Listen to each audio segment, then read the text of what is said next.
Assalamualaikum warahmatullahi wabarakatuh. Hi everybody. Hari ini saya akan berkongsi dengan anda cara menggunakan pitchfork di dalam trading. Okay, first of all, kita terus kepada tutorial kita. Okay, pertama kita hendak pergi ke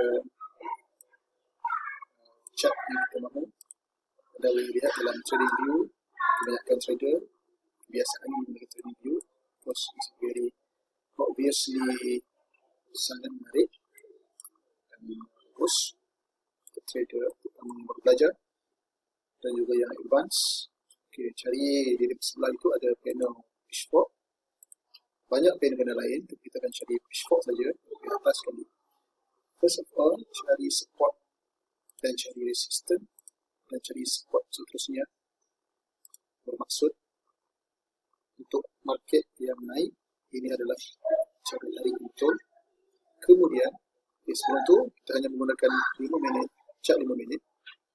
Kemudian, kita adjustkan dia punya ini kepada support yang align support.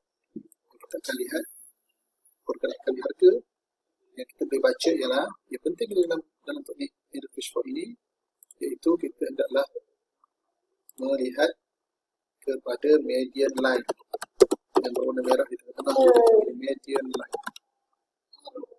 Median line ibarat magnet. Okey. Kemudian median line ni ibarat magnet. Ketika mana dia harga berada di support, dia akan mencari median line. Setelah itu barulah dia akan react balik menjadi median line. Kalau tidak lepas median line, dia akan turun ke bawah mencari support yang baru. Line support ini dan seterusnya dia akan react balik ke median line. Jadi kita akan lihat harga akan sentiasa reaction bullish.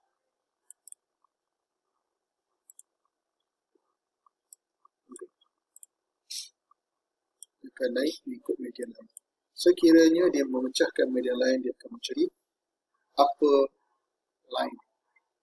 Kalau dia tak pecah upper line, dia tak pecah, dia akan mencari line bawah ini. Ini tidak sebagai support dan median line sebagai magnet yang menarik harga. Jadi kalau lihat harga emas sedang mencari support yang baru. Barulah kita boleh beli dengan position yang lebih low risk dan dia akan naik mencari semula median line. Okay. Jadi itu sahaja tekniknya.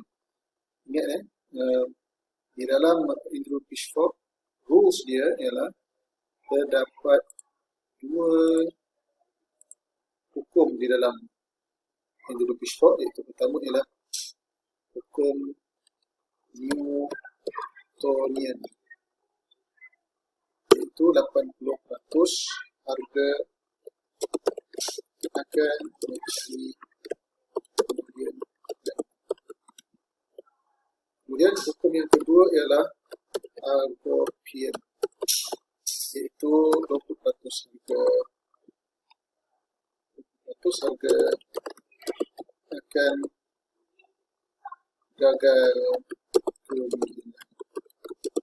Bermaksud dia akan menjadi sideways ataupun memecahkan resisten ataupun support ke atas ataupun ke bawah, melebihi daripada support dan resisten. Contoh seperti ini. Ini adalah Newtonian. Ini dia Newtonian, 80% dan berjaya naik ke median line. Kalau sini Newtonian. Kemudian sekiranya dia berada di sini dan dia gagal meneruskan kepada menjadi Newtonian, dia akan jadi Hycopian, dia akan pecah ke bawah.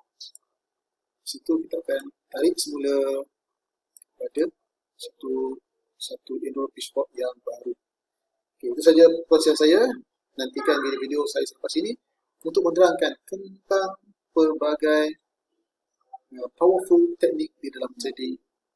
Ingat, trading adalah minimize the risk and maximize the profit.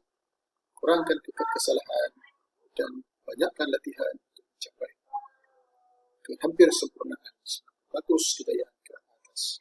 Selamat mencuba. Bye-bye.